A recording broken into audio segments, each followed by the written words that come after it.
네, 오늘은 선민의식이 부른 참사라는 제목으로 함께 말씀 나누려고 합니다. 네, 오늘 말씀도 읽었지만 이스라엘 사람들은 선민의식에 도취되어 있다고 할까요? 이스라엘 사람들은 선민의식이라는 아주 독특한 그런 세계관을 가진 민족이에요. 이게 어디로부터 시작되었느냐 하면 창세기 12장에 보면 이제 본토 아비집을 떠나라 하면서 아브라함을 불러내죠, 하나님이. 그리고 축복의 통로가 되게 해주겠다 이렇게 약속하시면서 시작된 거죠. 12장에 말씀드린 것처럼 내 고향과 친척과 아비의 집을 떠나라. 그리고 내가 너에게 보여줄 땅으로 가라. 이 말씀에서 이 선민의식이 시작되었는데, 이어서 너를 큰 민족이 되게 하고 모든 민족의 아버지가 되게 해주겠다, 복을 주겠다, 창대하게 하겠다, 이렇게 말씀을 하시는 겁니다. 그런 연유로 이스라엘 사람들은 선민의식을 가지고 있죠. 또 거기서 유래한 기독교인들도 선민의식을 가지고 있습니다.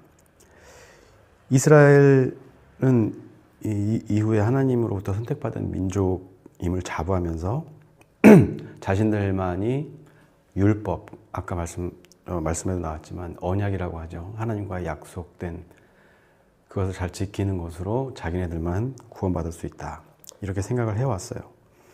그러면서 12장 3절에 보면 너를 축복하면, 누군가가 너를 축복하면 그 사람 축복해주고, 너를 저주하거나 해코지하면 그렇게 똑같이 되갚아주겠다. 이렇게 하나님이 말하고 계시니까 자신들이 특별하다고 여길 수밖에 없겠죠. 그 선민의식이 수천 년이 지난 오늘날까지도 여전히 유효하다고 믿는 것이 유대인들이에요. 여전히 선민의식에 사로잡혀 있고, 그 선민의식이 뜻하는 바보다는 어떤 형태로든 간에 하나님이 자기네들을 지켜주고 자신들의 하는 행동과 말들, 이것에 다 합리성을 부여해 줄 것이다, 이런 믿음을 가지고 사는 것도 사실입니다. 오늘 본문을 보면 1절에 이렇게 하나님 말해요. 나는 전능한 하나님이다. 전능하다는 얘기는 유일무이한, 우리가 섬겨야 될 하나밖에 없는 대상이라는 것이죠. 그러니까 그 하나님을 믿고 그 내 앞에서 행하여 완전하라고 요구를 하고 있어요. 하나님이 아브라함을 선택하신 건 분명한 사실이고, 아브라함이 복의 근원이 되는 것도 사실이죠. 자연스러운 일이고. 근데 여기엔 전제가 있는 거예요. 완전하라는 거예요. 완전하게 행하라.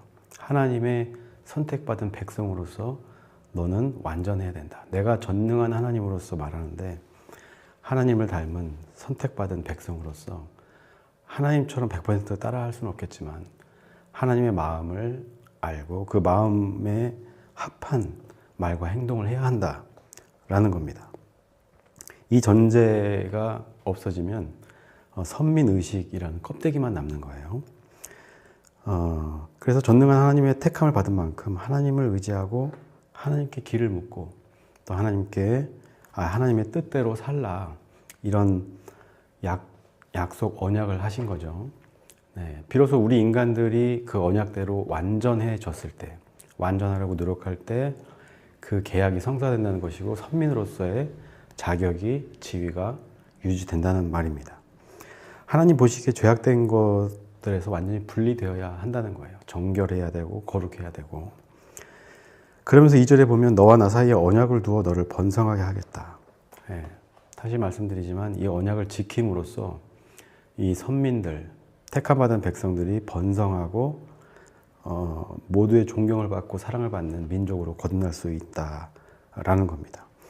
이 말씀은 일종의 계약이고, 완전한 존재로 살아야만 뒤에 나오는 번성이나 축복이 그 결과로서 나타나게 된다.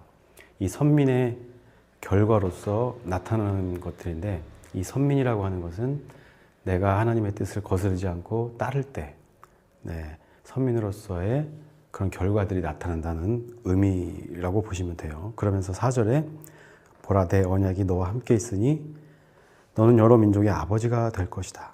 그러니까 그 언약대로 살면 선민으로서의 특권도 따라온다는 거예요. 그러면서 아브라함을 아브라함이라고 이름을 바꾸어 주셨죠. 여기까지는 좋아요. 네, 우리 기독교인들도 선택받은 백성이다라고 스스로 이야기하면서 자기 마음대로 사는 사람들이 있죠. 여기까지는 좋은데, 그런데 유대인들이나 일부 개신교인들이 여기서 자기한테 유리한 말만 취사 선택하는 거예요. 오로지 선택받았다는 그 사실 하나만 가지고서 자신의 어떤 모든 행위 이런 것들을 정당화하려는 자신의 말과 행동에 정당성을 부여하려는 어떤 도구로 이 하나님의 언약을 끼워 맞추는 것이죠. 그래서 선택과 축복 그 사이에 있는 우리가 해야 할 일이 무엇이냐, 완전함, 온전함, 이것은 뒤로 은근슬쩍 빼놓고서 선민으로서의 어떤 특권만 우리가 누리려고 하는 모습들을 이스라엘을 통해서 또 기독교인들을 통해서 볼 수가 있죠. 지금 이스라엘이 그 권능을 가지고 전 세계를 지금 아주 혼돈의 도가니로 몰아넣고 있어요. 자신들이 특별한 존재이기 때문에 미국도 자기네 편을 들어야 되고, 또 미국을 통해서 다른 서방의 국가들도 이 전쟁에 참전하기를 바라는, 네, 이 비뚤어진 선민의식이 가져온 비뚤어진 세계관, 그로 인해서 수많은 사람들이 지금 죽어나가는 이런 현실을 우리가 마주하고 있는 겁니다. 이 하나님의 언약이라고 하는 것은 결과적으로는 성경을 통틀어서 보면 바로 이런 거예요. 하나님을 사랑하라, 그리고 이웃을 사랑하라는 것이죠. 십계명을 통해서 앞에 4개는 하나님을 사랑하라는 구절이고, 뒤에 6개는 이웃과의 관계를 나타내는 말들이잖아요. 이것이 제대로 지켜졌을 때 우리는 선민으로서의 어떤 그런 가치, 지위를 얻게 되는 것인데, 이 후자는 생각지 않고 선택받았다는 것만으로 무소불위의 어떤 권능을 행사하고자 하는 그런 인간의 욕망을 이렇게 드러내는 이런 모습들을 이스라엘 사람들을 통해서 또 많은 그리스도인들을 통해서 볼 수가 있어요. 그래서 우리는 사랑해야 선민으로서의 지위가 유지된다. 이 사실을 먼저 우리가 꼭 기억할 필요가 있습니다. 사랑에 대해서야 저는 워낙 여러 번 말씀드렸으니까 더 강조하지 않아도 되겠죠. 네. 아무튼 한국의 개신교 목사들, 특히 김건희, 윤석열한테 축복기도 해줬던 그 목사들, 김장한부터 시작해서 또 정광훈에 이르기까지 많은 사람들이 책임 있는 자리에 어떤 지위에 올라 있는 사람들이 그 이상한 말들을 하고 그 말과 어떤 행동들에서 이 언약, 사랑이라고 하는 사랑해야 한다는, 완전해야 한다는 언약을 깨트리고 오히려 망가뜨리는 이런 모습들을 볼 수가 있죠. 그들의 말과 행동에 이 사랑의 흔적이 있느냐, 우리가 이거를 지켜봐야 하는 겁니다. 생각해 볼 지점이죠. 이스라엘이 1947년인가요? 8년인 것 같아요. 흩어져 있던 디아스포라 상태로 2000년을 지내다가 1948년 독립을 했죠. 영국하고 도와줘가지고. 그래서 팔레스타인 땅을 2000년 넘게 거기 살아오던 사람들을 내쫓아내고 점령하면서, 그러면서 치른 수많은 전쟁들, 또 학살들, 이게 지금까지 이어져 내려오고 있는 거예요.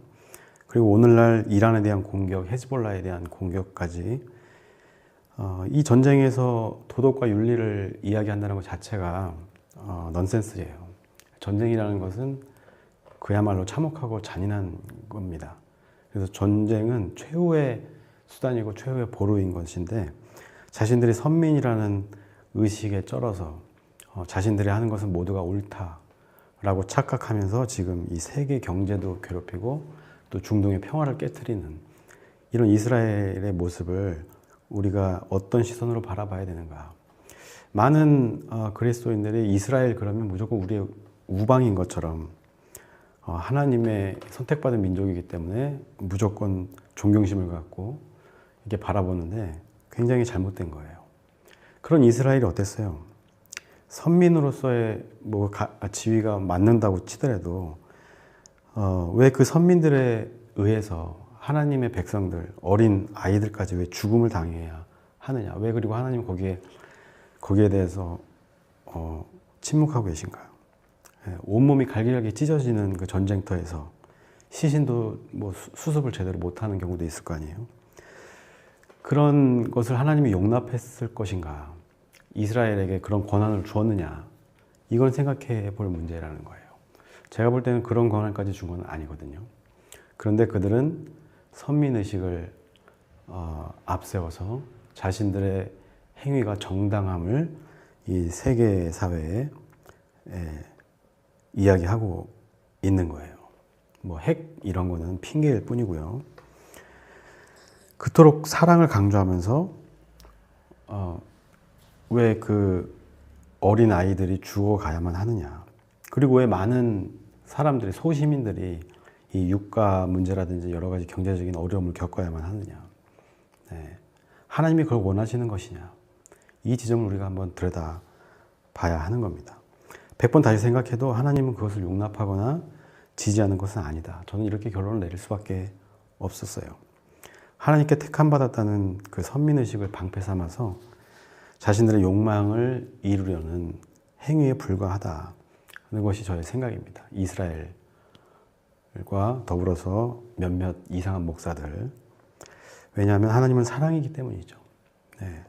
어린 아이들뿐만 아니라 작은 들풀까지도, 아주 보잘것없는 것까지도 사랑하시는 게 바로 하나님의 속성인데, 그 하나님이 아브라함과 세운 언약 속에는 그 사랑을 온전하게 실천하라는 그런 함의가 담겨 있을 텐데, 선민으로서의 어떤 그런 자의식은 사라져버리고 선민의식이라는 껍데기를 가져와서 자신의 욕망을 가리는 이런 용도로 쓰고 있는 이런 모습 속에서 통탄한 마음을 가질 수밖에 없는 것이죠. 하나님이 이런 자기의 피조물, 창조물들이 찢겨져 나가는 모습을 보면서도 이스라엘은 내가 택한 백성이니까 뭐 오케이, 내가 익스큐즈 해줄게. 기독교인이니까 이 정도 얘기하는 거 괜찮아. 하시겠어요? 아니거든요. 여기서 우리가 생각해 봐야 될 문제가 있어요. 선민으로서의 특권이라고 하는 것은 그저 혼자 내가 잘 먹고 잘 살겠다, 혼자 안전하겠다는, 안전해도 된다는 그런 권리가 아니라는 거예요. 하나님의 뜻을 이루어갈 책임이 있다. 그것과 동시에 하나님 사랑, 이웃 사랑이라는 의무를 가지는 거예요. 택함을 받았다는 것은 어떤 특권을 누리는 것이 아니라 의무를 받았다는 거예요. 이웃을 사랑하고 이웃을 내 몸처럼 사랑하고 또 하나님을 사랑하라는 것이죠. 그렇게 우리가 우리의 의무를 다할 때 선민이라는 그 사실의 빛을 발하는 것이고, 택함받은 족속으로서, 선민으로서 우리의 가치가 드러나는 겁니다. 그래서 선민으로서 구별된 거룩한 존재임을 나타내야 하는데, 그와는 정반대로 오히려 생명을 해하고 자신들의 영달을 위해서 세계의 질서를 무너뜨리는 이런 일들을 하고 있는 이스라엘을 탓하지 않을 수가 없어요. 그 책임과 의무, 완전하라 하는 말씀을 따를 때 비로소 하나님과 선민 이스라엘 사람들 간에 그 존재하는 언약, 이것이 약속을 지킬 때 유효한 것이다 라는 겁니다. 그래서 비로소 우리가 그래야만 택함받은 선민으로서의 자격을 얻고 그 특권을 누리는 거예요. 나는 선민이니 내가 옳다. 이것은 뭐 흔히 얘기하는 나르시시즘일 뿐이죠. 그런 선민 의식에 대해서 하나님은 역사를 통해서 그것이 옳지 않다. 너희들이 선민으로서 해왔던 일들, 결국엔 내 언약을 깨트린 것이고, 그렇기 때문에 너희들은 멸망할 수밖에 없다. 결국엔 이스라엘은 멸망했죠. 북이스라엘, 남이스라엘로 나뉘어서 북, 남 차례로 멸망했고, 그 이후에 계속해서 디아스포라로 전 세계에 흩어져 살았던, 제가 이스라엘 사람이라고 한다면 당시의 그 선민으로서의 우월의식, 이런 것들에 대한 반성부터 하겠어요. 반성하고 내가 선민으로서 어떻게 살아야 되는가.